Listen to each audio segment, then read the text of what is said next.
The hardest thing has probably been creating the emotional support that you need to be a successful entrepreneur, because imposter syndrome stalks you on a daily basis. You think you are the only one who has woken up that morning and felt like your entire life is failing. And then you talk to 3 other entrepreneurs and they're all staring off the edge of the same cliff. You're like, oh, okay, cool. You're listening to the Creative Impostor episode number 50.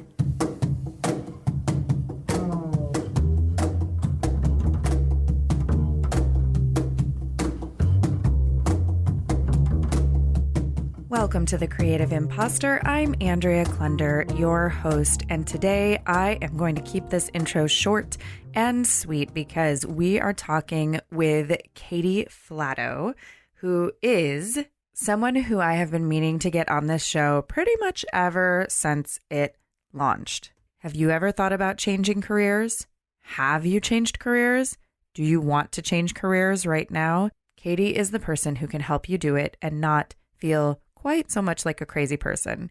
Katy is the founder and CEO of a company called Mindful You and is a certified life coach who focuses on helping you navigate career change and life balance.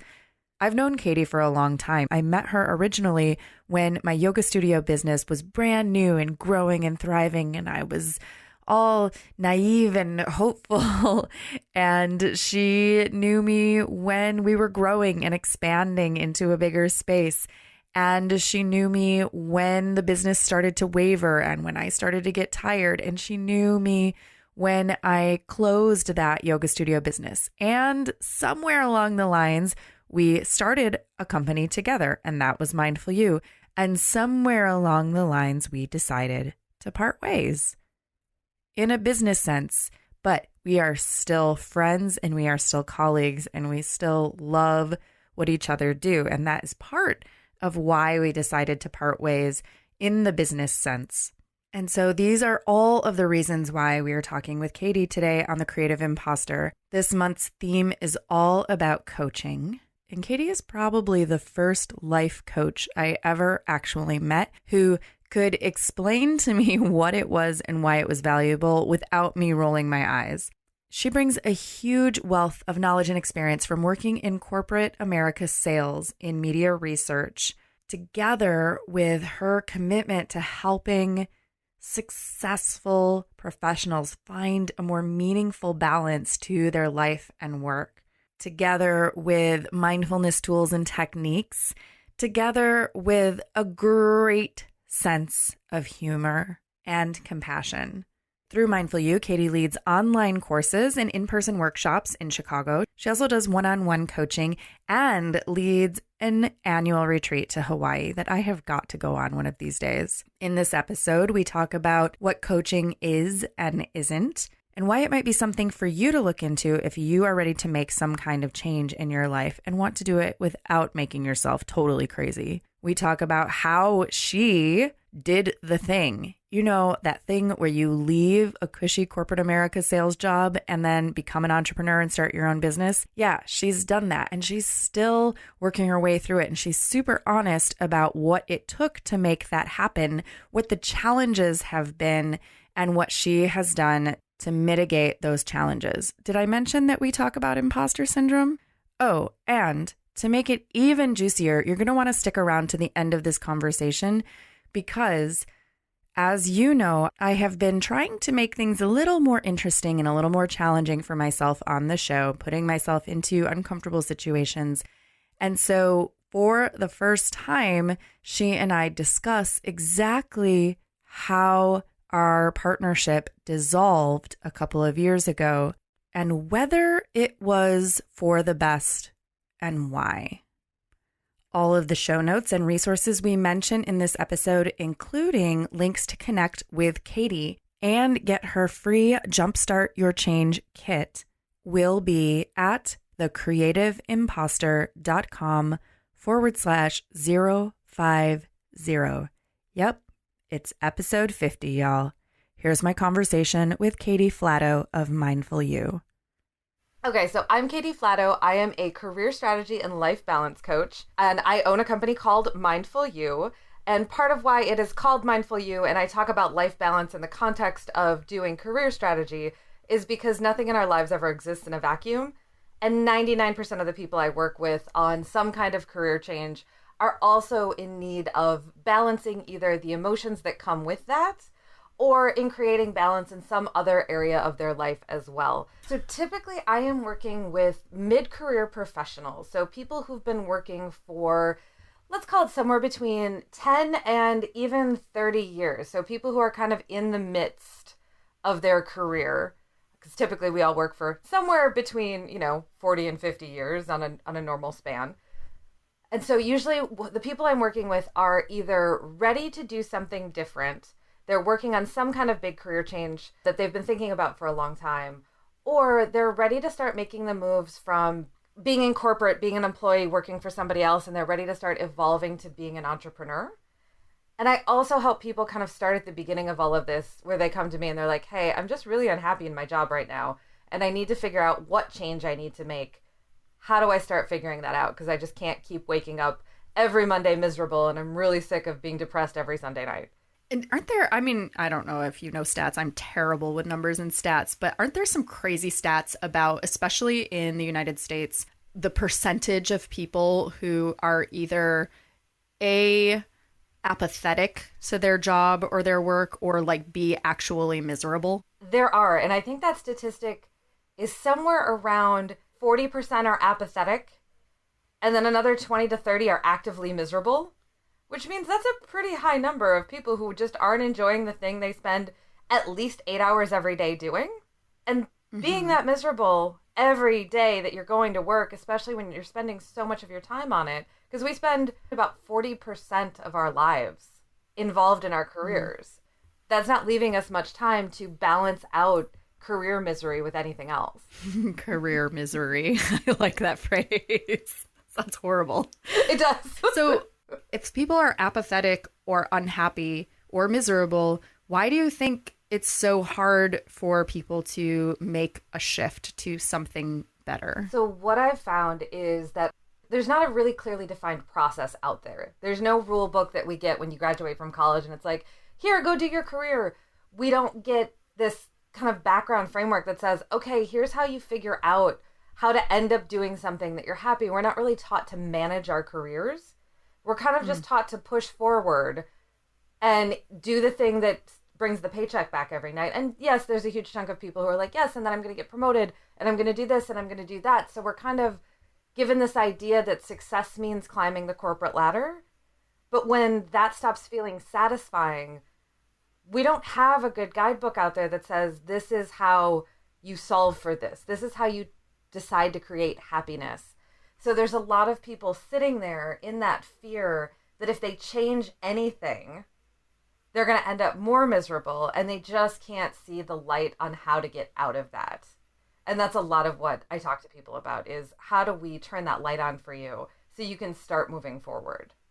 Because, to be completely honest, your ideal career change is not going to walk into your office and say, hey, here's the perfect thing for you. Come on, we're going to save you from this thing you hate doing. Why not? It would be so much easier if it happened that way. I know. Wouldn't that be a wonderful thing? So then, okay, I think that in my world and in the work that I do and in the work that you do, it seems like coaching is the hot career right now. Everyone's a life coach, a business coach, a career coach, a money coach, a lifestyle coach, a mindset coach, all these different types of coaches. And so I start to sometimes feel like everyone is a coach these days. And I know that that is partly because of my circle of people, but also I know that there are people out there who are like, do I need a coach? Or how is a coach different than a therapist or a counselor? Can you break that down? So the coolest thing that I think about coaching even existing is that we all have moments in our life where we need help. And the help we need isn't always going to be coming from a therapist, which is kind of the traditional role, right? People think, oh, you're having a hard time right now, you need a therapist. And the block that a lot of people run into is, well, maybe I don't really need a therapist right now because this isn't a big enough problem, or this is a work problem, right? It's not a touchy-feely problem, which is how most of us think of therapy. And there's a ton of different kinds of therapy out there now, so there's different ways to access all of those things. So the way I like to think about those two things is, because I'm a huge fan of therapy, and a lot of my clients have either done their therapy journey or are doing it at the same time that they have a coach, and we serve two different purposes for them. So therapy takes you from where you are right now, and it helps you explore everything that's happened to you thus far and how it's manifesting itself in your life right now. So if you're dealing with something like anxiety, you can go back and figure out, okay, this is when this started. This is what it's related to. This is where all of this is coming from. And that's amazing and really, really helpful when you're trying to figure out how to move forward. Coaching takes you from where you are now and helps you to come up with a strategy for where you're going. So here's where you are now. Here's what you want to do next. Here's the problem that you're running into. Awesome. How do we come up with a plan and start to implement it, allow you to be accountable within that, and create space for you to actually work on this.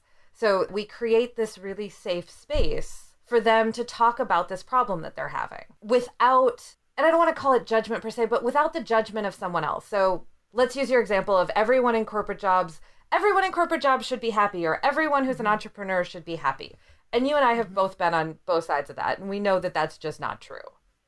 But when you have the great job and you have the amazing experience and everyone from the outside thinks your life is great, right? You and I have both been there too. Like, oh, you've got everything together. Of course you must be happy. You own a yoga studio. Oh, you've got a fancy 6-figure job and you get to travel all the time. Of course you must be happy. Sometimes you can't sit people down and say, but I hate what I'm doing and I wake up miserable every day and I just need to figure out how to do something else. A lot of people respond with, but your life is great. Why are you upset?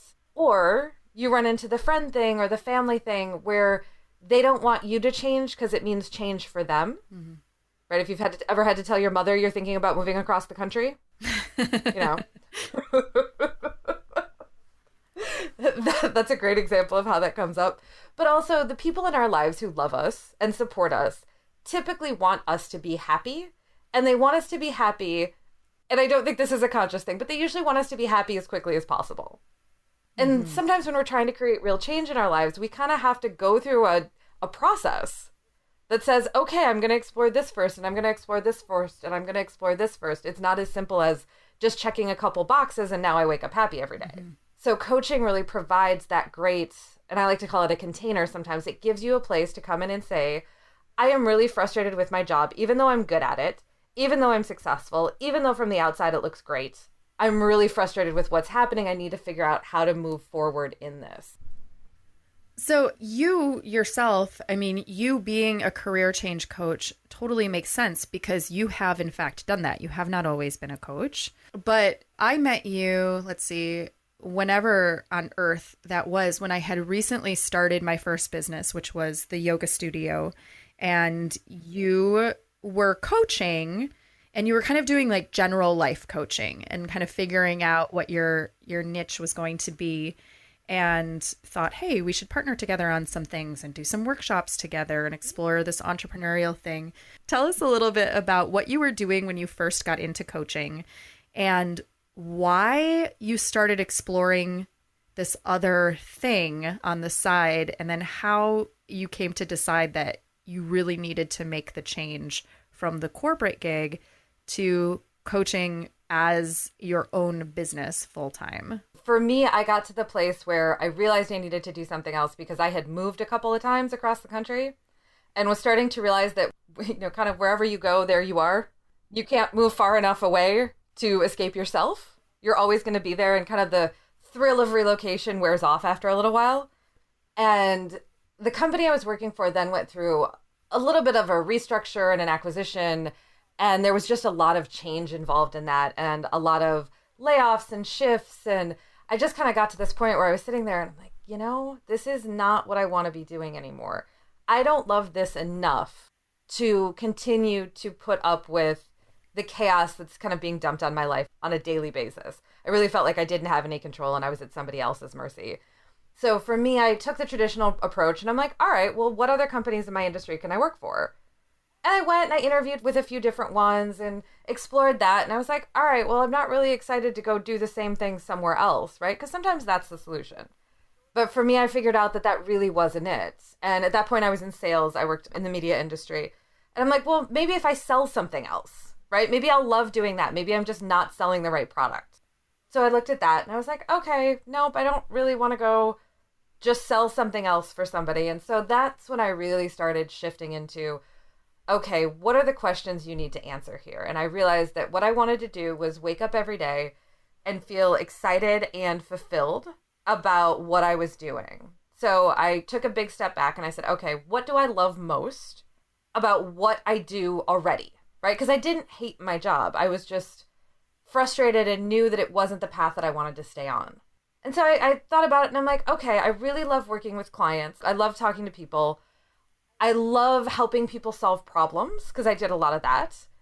And I love helping people come up with a strategy to get to where they want to be. I'm like, okay, these things all kind of fit together. So I started looking for careers that involved those things. And it was like, oh, all right, well, let me find something where I get to work with people, I get to solve problems, I get to come up with strategies. And I went what I call a short way down many, many paths as part of that.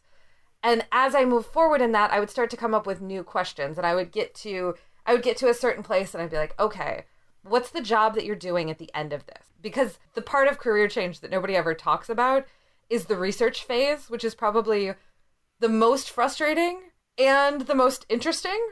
And you learn so much about yourself as part of it, but it's a really scary place to enter into because you do hit a lot of roadblocks. And you do run into a lot of places where you're like, oh yeah, this is not the right thing. Again, am I ever going to find the right thing? And I had kind of gotten to that place. I had decided, okay, maybe I'll go get my PhD in psychology. Maybe I'll do industrial and organizational psych, which I think was going to end me up working as a consultant or in HR somewhere. And what I realized is that none of that was a huge yes for me. Because I was also kind of getting to the phase where I'm like, I think I'm ready to work for myself. This is something I really want to try at some point in my life. So let's push towards this. And so I was kind of getting to the answers to those questions. And I'm like, this is as close as I have gotten. This PhD in psychology is as close as I've gotten to having a yes. And I still can't quite get to the end and send in the application. I had the application already on my desk and I had all my transcripts and my letters of recommendation and all this great stuff. And I was reading this little course catalog for a local company in Chicago that does all these kind of ad hoc courses. And there was one that was called Learn to be a Life Coach. And it was a little 2-hour seminar. I think it cost $30. Mm-hmm. I'm like, okay, I don't really know what this life coaching thing is, but it kind of sounds like what I want to do. So let me go check this out. I got 15 minutes into that seminar and was like, yes, this is the thing. I can see the other end of this. What I will be doing after I complete my training is exactly what I want to be doing. Mm. Well, so let's talk just briefly a little bit about becoming a life coach, because we talked about how there's a coach on every corner these days and a lot of people who are like, oh yeah, I give great advice. I should be a life coach. And, I've seen these hybrid programs popping up. Oh, get your yoga certification and also become a yoga life coach at the same time. And I'm like, what the heck is a yoga life coach? So how do you differentiate between somebody who is a legit coach, meaning that they have like certain tools to actually help somebody, versus somebody who just feels that they give great advice and so they they decide that their new business is going to be life coaching? And there's so much of that out there right now, and it's equal parts frustrating and exciting. So kind of looking at it and saying, wow, it's really cool that there's this space where you can find your spot in it, right? Because there wouldn't be a coach on every corner if there weren't that many different things to coach people about. What I have found after having done this for many years now is that giving great advice is a really small part of being a coach. Because what I'm trying to do with every client is to help them get to where they want to be. And their journey is most likely not going to be my journey. So the most important part of that relationship is me being able to help them get really clear on their next step. So more than giving them good advice, I'm asking them good questions. So it's my job to be a great listener. And obviously in certain moments, it's my job to provide guidance on here are the steps you can take to get to where you want to go. And the steps usually involve, okay, like I was talking about the research phase when you're looking at a career change. Okay, you're in the research phase. Here are several different ways to go about this phase. Let's figure out the one that's going to work best for you so you actually make it happen. But probably the most important thing that I do is I give them a safe space to talk about their change where they're not going to be judged and there's no pressure to be anything more than who they are in that moment. I just had a client recently who said the best part of working on her career change with me was that she didn't have to dump it all on her husband, who was also working on some stuff at the same time. And she's like, I just feel great that I have this place to talk about this. And I can say whatever I want and not worry that I'm going to stress you out more. So there's so much stuff involved in that is around keeping healthy boundaries for your clients. For me, some of it is detaching from an outcome. I run into this a lot with people when we go through the career change process. A lot of my clients will end up with 2 job offers because they're taking all the right steps and they're networking and they're connecting with people. And so a lot of times they'll get to the same space with 2 companies at the same time, which is fantastic. But that's the moment where I feel like my coach training kicks in. I can't tell you which of these jobs to take. This is your decision. I can help you weigh all the factors and I can ask you the questions and I can help you talk about them and I can help you get clear on why you feel the way you feel. But at the end of the day, I'm not going to be the person doing that job. To me, that's the big difference between giving great advice and being a qualified coach. And so then how did you, going back to your story, once you had discovered this new path for yourself of life coaching and you are still working in your corporate media sales job, which you don't hate and it's not horrible and it pays well and you're super successful. And from the outside, some people would be like, why are you doing this weird life coaching thing? Because I think you started coaching at a time when people were like, what the F is a life coach? Like, what does that mean? Definitely. Tell me a little bit about what steps that you needed to take or what needed to happen for you to move from coaching on the side while you have this full-time corporate job to actually coming into starting your own business with Mindful You and really embracing that role as a coach. So as I was going through and doing all of that, I felt like it was really important before I made any massive decisions, right? Because I tend to be kind of a planner. You know, give me a nice spreadsheet and a pro-con list and I'm a happy girl. Which is why we complement each other, because I am not that. Exactly. So it was coming up with that, okay, first I need to test this out, right? Because there's so much of that, like you go to coaching school and then you're excited and you've got some new clients. But then also I knew that just announcing to the world that I was a life coach wasn't going to get me to that next step. I needed to understand what I wanted to coach on. I needed to have a better idea of what my business needed to look like. And when I did coach training, there was very little, this is how you set up a business as a coach. And I'm sure you experienced the same thing as a yoga teacher. Totally. Right? The business of yoga is not something that comes with your certification most often. You get like 2 hours. Yeah. And I think you and I in both the industries that we're in saw that happen to so many people where it was like, oh, let me go take this big risk. And then we knew a ton of yoga teachers who weren't making enough money. And I knew a ton of coaches, still know a ton of coaches who are evolving through that process. And it's like, and it comes as kind of a shock. So for me, it was really important that I do it in a way that made me comfortable because I also didn't want to go from living my very nice salaried job and living that lifestyle to having to downsize to a tiny studio apartment just so I could make this career change. I was trying to look at everything holistically, which is why at the beginning I referenced being a life balance coach, because when you change your career, everything else in your life also can change. So it's important to look at all those things and say, okay, here's the big change I want to make. What else is this going to impact?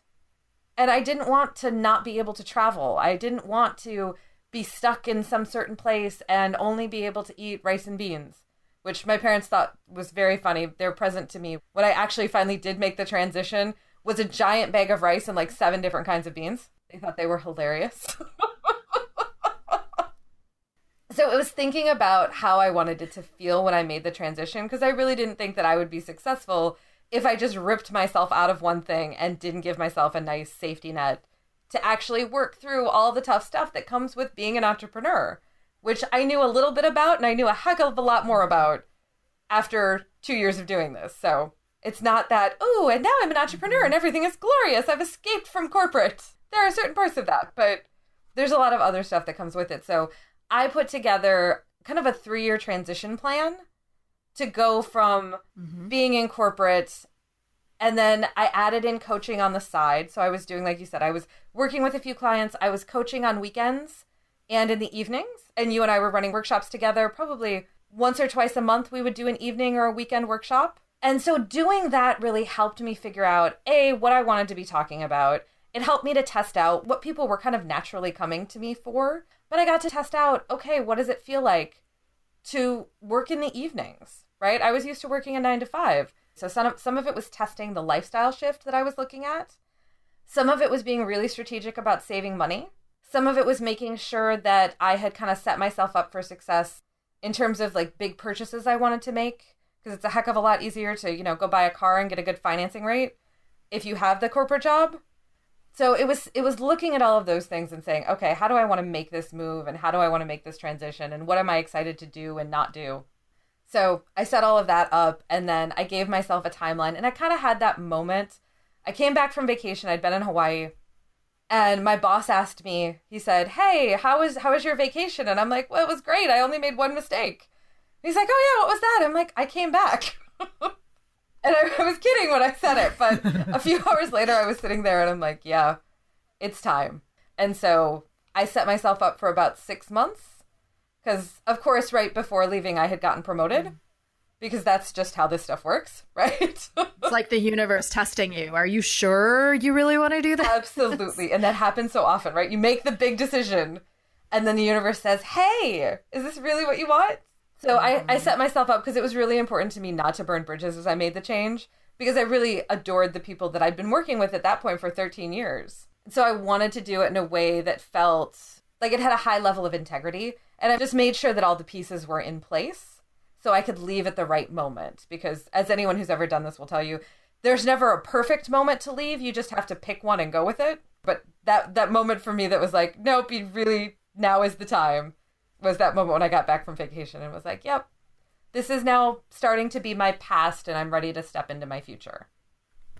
What's been the hardest thing about making that change? So the hardest thing has probably been creating the emotional support that you need to be a successful entrepreneur. And talking to the Creative Impostor about this is absolutely perfect, because that's exactly what happens, right? When you're isolated as an entrepreneur, imposter syndrome stalks you on a daily basis. You think you are the only one who has woken up that morning and felt like your entire life is failing. Then you talk to 3 other entrepreneurs and they're all staring off the edge of the same cliff. You're like, oh, okay, cool. Yeah. Right? And then you talk to everybody again a week later and everyone shifted positions. And then 3 weeks later, you're kind of all evolving. And if you're not in tune with other people who are going through the process, you constantly feel like you're on the edge of that cliff and that you're the only one out there and everyone else is succeeding and running retreats in Paris and making 6 figures or closing $50,000 in 2 hours. That was the email I just got like before this call, was someone saying how to close 50 grand in 2 hours. And I was like, okay, right?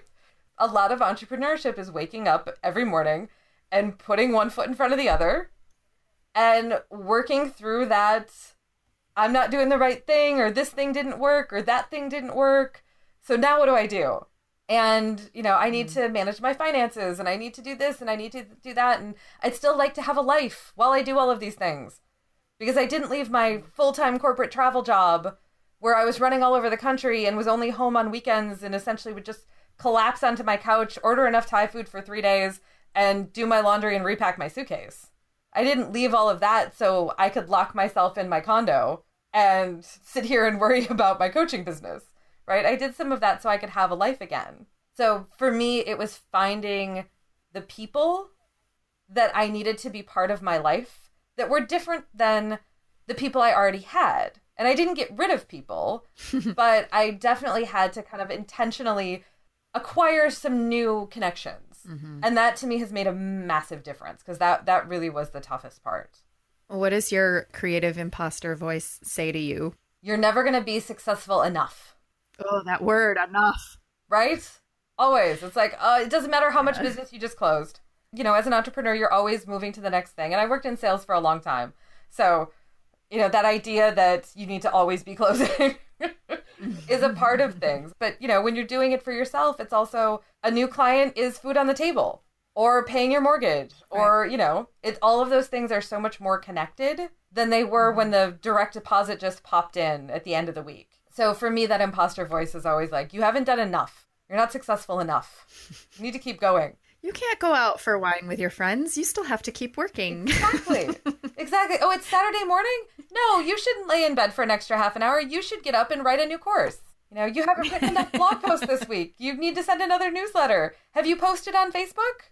Right? Because there is always something else you should be doing. So one thing that I'm doing on the show right now is trying to put myself in uncomfortable situations and talk about things that are not easy for me to talk about, because at this point, talking about entrepreneurship, talking about creativity, talking about mindfulness, talking about imposter syndrome, even like all of that, now I've been doing it enough that it's comfortable and it's easy. And what happens is then it starts to get a little boring. So I just want to spend a few minutes on this little exercise if you'll entertain me. When I was going through yoga studio, somewhat growing and thriving, yoga studio starting to go downhill, that was at the time that actually you and I came together to found Mindful You, which was originally a partnership between us. And we were working on how do we bring together the coaching expertise that you have in those like tools and structures, and then the meditation background and the mindfulness tools and training, and how can we combine that together into a business structure. And we did that for a little while together and then decided to split ways.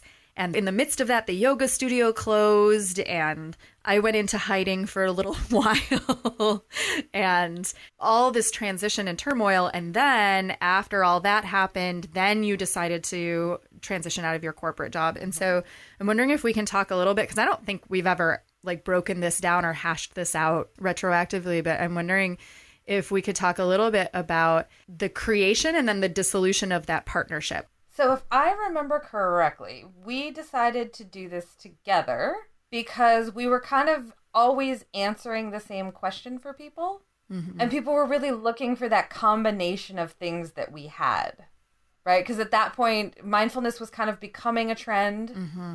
And people really wanted that intersection of meditation and action, right? They wanted to feel good and they wanted to have stuff to keep working on. And so I think it was just a really natural thing for you and I to decide to work together. I don't remember it being a challenge to do that. I remember it just being like, well, yeah, let's do this. Right. Yeah, I agree. And for me, looking back, that was the perfect way to put one foot in the entrepreneurial pond as I was still doing all the other stuff. So doing that, I feel for me, really helped me to get to the place where I was ready to take the risk to leave my corporate job. I think had we not done that, I don't know if I would be where I am now. So it was sort of like a bridge step. Yeah. Yeah, definitely. It was fun to work in partnership, and it was kind of inspiring and exciting, and it wasn't taking the risk all by yourself. Right? Yeah. Putting together a new workshop, which I was doing a little bit of. You know, we could put together a new workshop and there were going to be two of us. Right. And we could have coffee at the Bourgeois Pig and... Exactly. Yes. And it would be our planning sessions, our business planning sessions were a little bit more fun when there were two of us than when it's just you waking up and staring at your computer screen by yourself saying, now what? And it was. We got to be creative together and we got to create things that I don't think either one of us would have created on our own. Like our chakra-based career workshop, which was kind of amazing. The one that I missed that I really wish we would have figured out how to actually make work was the mindful dating course. Mindfulness, meditation, and online dating. Yes. I still think there's a need for that one out there. You know, I still think there's a need for it, and I don't know if there's any way to solve online dating. No. There's just so many things to solve for in that category. So. But we had a lot of fun writing it. We did have a lot of fun writing it. And we really, I think our dream was to actually create a course for men because we really worked more with women on that. No, and I still actually use a lot of the things we thought about in that process. Mm-hmm. I use those with clients today because occasionally the conversation is, I have been so involved in my career that I have not had time to date in X number of years or X number of months or whatever it is. And so we'll talk about that as part of kind of the bigger strategy that we're working on. And so it's very interesting to kind of every now and then flash back to that conversation and be like, oh yeah, these are things we were thinking about way back in, 2012. And so then we were testing different things. And I think that was really, for both of us, that was really a great opportunity to see what types of things we wanted to be coaching or consulting on, what types of clients we wanted to be working with. And then ultimately, I decided that I thought it would be better if we didn't work together anymore. And it was really hard to come to that conclusion because I was like, I love Katy. I love working with her. I love being part of a team. I love having that support. And it's like when you have a partner, you have someone to celebrate those successes with when something goes well. And you also have somebody to commiserate and share the failure with so that it's not also like all on you. So there is that. But it was really hard for me to come to that conclusion. And I was like, I don't know how to have this conversation. I don't know if I'm doing the right thing, blah, blah, blah. Yeah. What was that like for you to have that conversation and figure out how to go different ways? Like, did it feel like a shock? Was it difficult? Did you freak out at all? What was that like? There was definitely some freaking out. It was kind of, my landscape changed. Mm-hmm. Because at that point I was about 2 months from handing in my resignation. Mm-hmm. And so to have something shift like that, it was kind of like, oh my God, because I had to start thinking about things from a different perspective. Like you said, we were thinking about things together. Mm-hmm. And it was like, how do we make this work together? How do we have this balance? And how do I integrate all of these things in? So for me, it was this like, oh, okay, I have to really go back to the drawing board on my brand strategy and think about who is Mindful You with just me in it, right? What exists, what doesn't exist, what am I excited to talk about? What am I not excited to talk about? Because some of that stuff wasn't as clear when it was two of us because we were trying to work on both of our, we were trying to always integrate both of our skill sets, right, which was fantastic. I think anyone who came to any of those workshops would have said that you and I worked really well together and we were a great team when we were doing those things. So it was very interesting to then kind of have the spotlight shown back on me. Be like, oh, okay, who am I in this? And I think fortunately at that point, I had gained a lot of confidence as a coach, right? I'd been doing it for several years at that point. It wasn't as scary to be, I had several regular clients. Right. It wasn't like, oh no, I don't know how to do this alone. Like I still had my coaching practice on the side. So it was really scary and it was an emotional time in general. So, looking at leaving something I'd been doing for 15 years. Yep. Having the new thing that I was going to go do suddenly change shape. Yeah. And not, was like, whoa, okay. All in all, seeing where you and I both are now, I think it's worked out pretty well. Yeah. I think we would have been doing something exciting and different had we decided to stick together. Mm-hmm. But I think we probably would have gotten to a point where we were both also developing our own businesses on the side. But who knows? Crystal ball, magic 8-ball. Right. And I think that's kind of part of it is you and I tend to both roll with change. Mm-hmm. And it's like, okay, this is the new reality. How do I move into it? Yeah. And that was like in the midst of me trying to figure out like what on earth, like, who am I? Am I a yoga teacher? Am I a meditation teacher? I don't remember if the podcasting thing, I don't know if that idea was percolating already at that time or if that came after. It's honestly a little bit cloudy, but yeah, I think that having that initial like incubation period together really helped both of us. And then as challenging as it was to sort of like dismantle that and dissolve that, I really think that I hear so many people who are like, I'm going to go into business with my friend. And there's this part of me that's like, partnerships are so hard. They're so hard. They are. And they fail so often. And I think that there was this part of me that was like, I would rather stay friends and colleagues with Katy forever than some horrible thing happen within the partnership that would take that away. Yeah. And I don't know what that would have been, but there was always this fear in the back of my mind that that statistic of like X% of partnerships end in disaster, you know? Yes, exactly. Exactly. We wanted an amicable separation, not a nasty divorce. Correct. It did. I think I remember you calling it something like that at the time, where it was like, yeah, it does kind of feel like that, doesn't it? It feels like we're breaking up. And it did. We had been a team for, I think, 3 years. Uh-huh. And I think that was the hardest part, was like, okay, how do we redefine? Like, how do we dismantle this? Mm-hmm. You know, and I remember the conversation, a lot of it was about intellectual property. It was like, how do we dismantle the things our brains created together? And how do we figure that out? But you make an excellent point. Working in partnership is hard, right? It's fun, and there's a lot of great benefits to it. But it's also so important that you kind of stay constantly on the same page and are really communicating openly and clearly about everything that's going on. And I think at that point, you and I also both just had so much stuff going on that we were having a hard time being in partnership. Yeah, and it was like personal and professional, right? Because I think that entrepreneurially, like when you're working for yourself and when you're changing what you're doing for yourself, like you said, there's so many things that come up, and it's like, it also just wreaks havoc with your personal life. And yes, I know for me, it's like, I felt like I can't make good decisions in my personal life and in my business life at the same time. One or the other is going to suffer. That's what it felt like at the time. Yes, I'm familiar with that.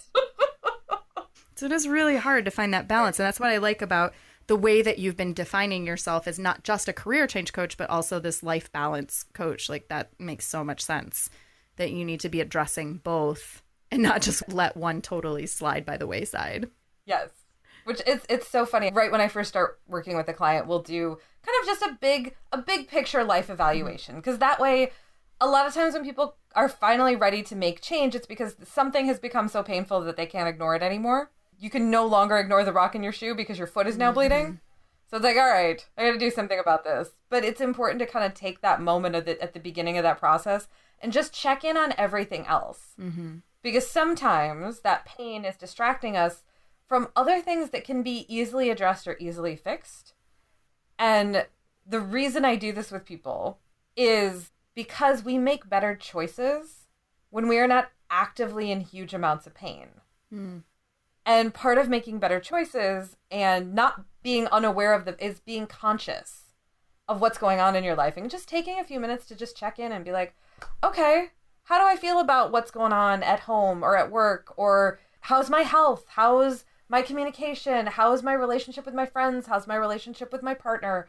And just checking in on all of those things. And so the exercise I do, there's one area that's called fun and enjoyment, which, you know, people can kind of define however they want. Like, what is your meaning of fun? And I do that exercise a lot with these people who are working on career change. And I get these like big sad eyes when we get to that one. And they're like, when did I stop having fun? I'm just realizing this as I look at this quadrant. Why is my fun number so low? And fortunately, that's one where we can, you know, kind of start work immediately, but it's an important area to address. I totally remember when you were, because we had also this dynamic where sometimes you could talk to me as Coach Katy and sometimes you could talk to me as friend Katy, and you would have to differentiate between who was speaking to me about certain things. It's like, this is Coach Katy talking. Okay, now this is friend Katy talking, which is really admirable that you can switch between those two. I'm sure sometimes it's not easy. But I remember at those times whenever the fun and enjoyment category would come up in our conversations, I'd be like, ugh, I don't have time for this category. Isn't working fun and enjoyment? Exactly, right? I have a hard time with that. That's so funny because you're right. You're right. Fun and enjoyment. Why is this even on the list? All right. So for someone who is listening to this and is just starting off on the path of changing careers, or even is just thinking about that. They're in that high percentage of people who are apathetic or actually miserable, and they're just starting out. What advice or words of wisdom would you have for that listener? Mm-hmm. So the number one thing that I tell people in this situation is don't wait. Don't wait for something to find you. I said this, I think, way back at the beginning, but I talk to so many people who are waiting for the perfect job to walk into their office or to find them in their cubicle or to show up at their house. And they never make any change happen because they're waiting for it to come to them. There's this weird idea that we should all know exactly what we should want to do. That's what it is. There's this idea that we should know what we want to do and should be clearly moving toward it at all times. It's like, well, how can you not know what fulfills you? How do you not know your purpose? You're 35 or you're 42 or you're 57. How do you not know this? Right? So there's this weird piece of shame that's attached to it that says, well, if you don't know this, you're a failure. And there's no way to know. The question I get that goes with this is, do you think there's a job out there that I don't know about that I would probably enjoy doing?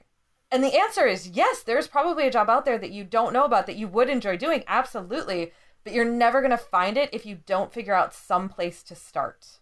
And that's that phase where you have to go in and just start asking questions and answering them and being like, what do I love about what I do now? What do I hate? What do I absolutely never want to do again? What do I find really interesting? What lights me up? And it's starting that research process and creating action rather than sitting in your office or sitting in your cube or sitting in your home office and just hoping and praying that something is going to come find you. And then the B part of that question is for someone who is thinking about becoming a coach, whatever kind of coach it is, yoga, life coach, career change coach, whatever it is. But for somebody who is interested in this idea of becoming a coach and letting that be their career change, what piece of advice would you have for that person? The coaching industry has evolved. And like you said, there's a coach on every corner. So some of it is being really clear on the fact that if you are going to be a coach, you need to have an idea of what that career path is going to look like for you. What are you excited to talk to people about? You know, it's having that kind of clarity that says, okay, how do I become the kind of coach that I want to become? What would this mean for me? Rather than, I think it would be really fun to sit and give people advice all day, which is kind of the misnomer that all we do is sit and give people advice all day. You're going to spend, if you want to work for yourself, be very clear about how excited you are to be an entrepreneur. And if you want to work for someone else, because I know a ton of coaches now who work within companies or work for companies, but that also means that you need to be really clear on what that change means. Because if you're coaching inside a company, you're still working for someone else. And you're still in that kind of corporate landscape. So it's thinking about how those different aspects fit in together. What does the end of your coach training process look like? What job are you doing at the end of that? Or are you doing a combination of things? So that's the thing I really wish someone had said to me when I went to coaching school, was like, okay, what does this look like on the other end? And there weren't as many clear definitions of it as there are now. But everybody out there isn't going to be Marie Forleo or Gabby Bernstein or some of those people. Not everyone is going to get to that next place without being really clear on why they want to get to that place. So there's a million different ways to be a coach. Kind of think about which one you feel like would fit best for you. And then last question, is there anything else that we didn't talk about or that you feel like you're dying to say to our listeners? Anything else you want to share with us? I would say that it is totally normal to have that imposter voice in your head.